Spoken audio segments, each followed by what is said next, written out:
승무원분들에게 입던 스타킹이나 속옷을 살 수 있냐고 물어보는 경우, 네, 일단 냉정하지만 현실을 직시하셔야 합니다. 시대가 변했고 불필요한 언행은 범죄가 되는 사회입니다. 저희가 실제로 통매음에서 혐의 없음 결정을 받은 경우도 많은데요. 통매음으로 고소를 당하셨다고 하면 반드시 이 대법원 판례는 기억을 하셔야 합니다. 안녕하세요. 김앤장 군판사 출신 대표 변호사 박성욱 변호사입니다. 안녕하세요. 법무법인선 이지원 변호사입니다. 오늘도 저희가 담당했던 사건들을 위주로 실무에서 도움되는 내용을 전달드리겠습니다. 온라인에서 통매음하면서 통매음으로 고소당할 수 있다는 이야기가 많던데 통매음이 정확히 어떤 건가요? 통매음은 성폭력 처벌법상 규정된 통신매체 이용음란죄를 줄여서 이야기하는 것입니다. 통신매체 이용음란죄는 말 그대로 통신매체인 정보통신망, 즉 온라인상에서 음란한 대화를 하거나 음란한 사진 또는 동영상을 보낼 경우 성립하는 범죄입니다. 성폭력처벌법은 통신매체 이용음란죄에 대해서 2년 이하의 징역 또는 2천만 원 이하의 벌금에 처하도록 규정하고 있고, 신상정보의 등록, 공개, 고지, 이수 수강 명령, 취업 제한 명령 등과 같은 부수 처분을 함께 받을 수 있는 중한 성범죄입니다. 그럼 통신매체 이용 음란죄는 보통 어떤 경우에 성립하나요? 통신매체 이용 음란죄는 크게 말과 글 같은 언어적인 표현에 의한 경우와 그림, 영상 등 매체를 이용한 경우로 나뉩니다. 먼저 언어적 표현으로 인한 통매음은 상대방의 동의 없이 카카오톡 등 메신저나 유튜브 등 라이브 방송 채팅창에 야한 글을 쓰거나 전화로 야한 대화를 하는 경우에 성립합니다. 그림, 영상 등 매체를 이용한 통매음은 카톡 등 메신저를 이용하여 야한 사진이나 동영상을 상대방의 동의 없이 보낸 경우 성립합니다. 변호사님들이 수행한 사건에서 실제로 통매음이 인정된 사례는 어떤 게 있을까요? 저희가 고소를 진행하여 실제 처벌이 이루어지게 한 사건 중에서 생각해보면, 소개팅을 받기로 한 여성에게 한번 자고 싶다라는 식의 표현을 한 경우나 헤어진 전 여친에게 전화하여 신음소리를 내는 경우, 이런 경우가 언어적인 통매음이 인정된 경우에 해당을 하고요. 또 스트리밍 방송을 보던 중 자신의 성기 사진을 BJ에게 쪽지로 보낸다거나 인스타그램 DM으로 모르는 여성에게 야한 사진 등을 전송하는 행동들이 매체를 이용한 통매음에 해당합니다. 저는 제 인스타그램으로 간혹 문의를 주시는 경우가 많은데요. 대표적으로 인플루언서 분들이나 승무원 분들에게 입던 스타킹이나 속옷을 살 수 있냐고 물어보는 경우, 이럴 때 통매음에 해당하는지 여부에 대한 질문을 여러 번 받았습니다. 남성분들이 여성분들이 입던 스타킹이나 속옷을 자신이 입으려고 사는 경우는 사실상 없기 때문에, 이는 자신의 성적 욕망을 유발하거나 만족시킬 목적으로 상대방 여성에게 성적 수치심이나 혐오감을 일으키는 요구이기 때문에 통매음이 성립한다고 조언해드리고 있고요. 실제로 고소를 대리하여 처벌하게 한 경우도 있었습니다. 말씀 들어보니 통매음이 매우 넓게 인정되는 것 같은데 통매음으로 고소당하면 거의 다 처벌된다고 들었거든요. 실제로 그런가요?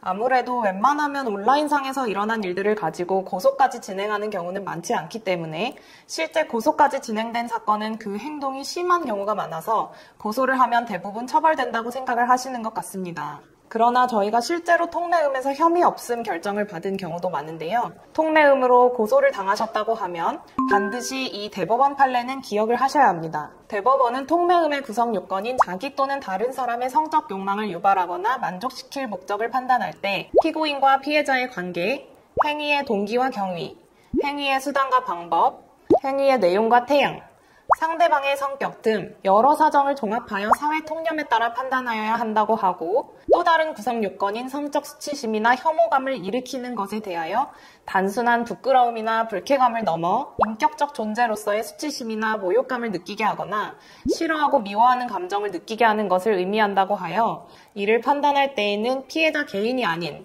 일반적이고 평균적인 사람을 기준으로 해야 한다고 판시하고 있습니다. 즉, 평소 매우 친한 사이에서 평소 서로 성적인 비유를 하던 사이에서 평소와 같이 성적인 발언을 하였을 뿐 전혀 성적인 요구나 의도가 보이지 않은 경우, 해당 시점에 그 발언을 들은 사람이 부끄러움이나 불쾌감을 느꼈더라도 일반적인 평균인을 기준으로 할 때 심한 수치심이나 모욕감을 느꼈다고 보여지지 않는다면 통매음은 성립하지 않습니다. 그럼 변호사님들은 위 대법원 판례를 인용해서 통매음에 대한 혐의 없음 결정을 받으셨던 걸까요? 네, 저희가 기억나는 사례 중 하나가 바로 직장 선후배 간에 있었던 사건이었습니다. 이 직장 선후배는 평소 매우 친하고 성적인 농담을 주고받던 사이였는데 진급과 관련된 갈등이 있고 난 이후에 직장 선배가 후배와의 관계 개선을 위하여 사내 메신저로 너 어떻게 그렇게 이쁘냐, 연예인이 되었어야 했다 등의 칭찬을 하거나 카카오톡 기프티콘 선물을 주면서 더 예뻐져라 라고 말한 것을 통매음으로 고소당한 사건이었습니다.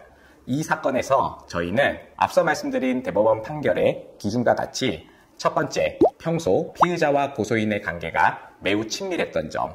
두 번째, 발언을 한 경위가 진급에 누락된 후배를 위로해주기 위함이었던 점. 세 번째, 실제로 선물을 주면서 위로하려고 하였던 점. 네 번째, 진급 누락 후 관계 갈등이 있는 상황에서 관계 개선을 위하여 시도하였던 발언이었던 점.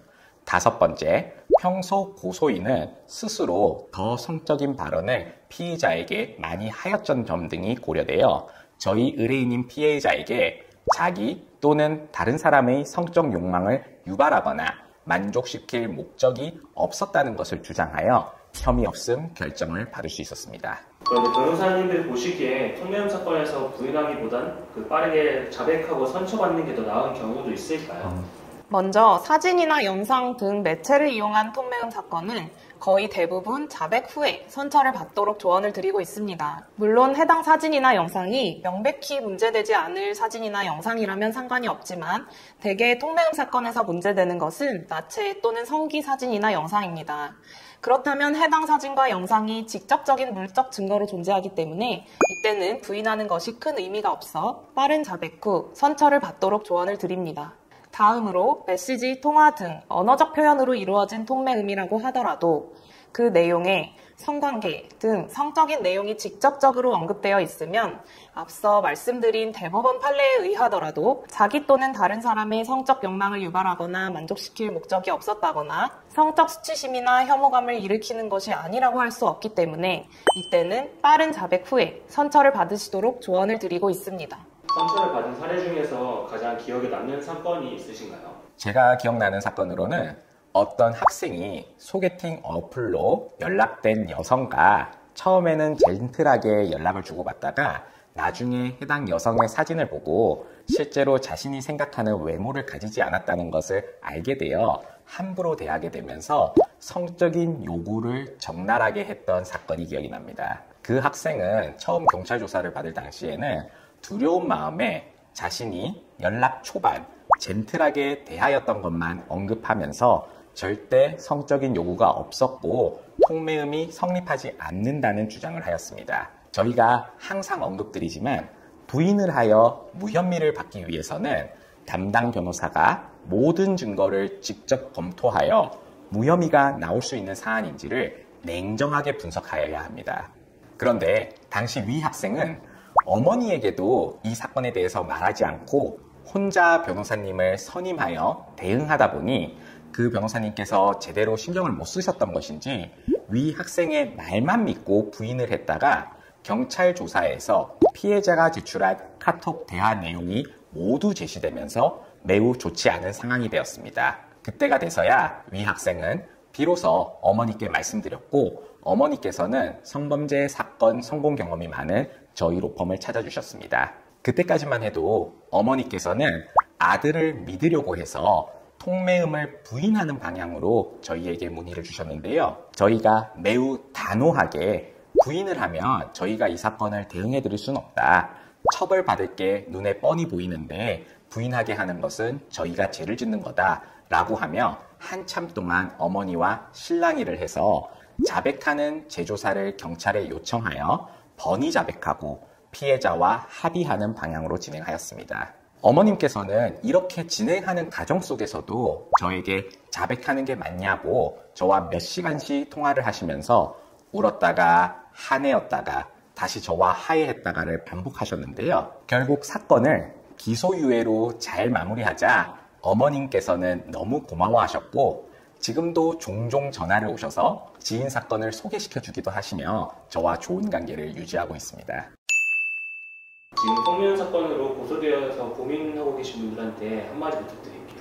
네, 일단 냉정하지만 현실을 직시하셔야 합니다. 시대가 변했고 불필요한 언행은 범죄가 되는 사회입니다. 그렇기 때문에 자신의 언행이 통매음이 될 수도 있다는 점을 인정하고 선처를 받는 것을 적극적으로 고려하셔야 합니다. 주변에서 무혐의가 가능하다는 속편한 이야기만 믿고 있다가 기소 후 전과가 생기고 후회를 하지 마시고 통매음 처리 경험이 많은 실력 있는 변호사님들과 상담하신 후에 스스로를 지킬 수 있는 방안을 꼭 찾으시기 바라겠습니다. 롤 통매음. 굉장히 아, 이슈가 됐었는데 그 문제는 아직도 롤 많지 않나요? 롤이 제일 그래요? 제일 많죠. 네. 그리고 실제로 저희 상담 사례로도 되게 많이 들어오고요. 저희 항상 어린 학생들이 전화 와서 이런 걸로 고소할 수 있냐, 네, 네. 고소 당할 것 같다, 괜찮냐 이런 질문들이 좀 많은 것 같아요.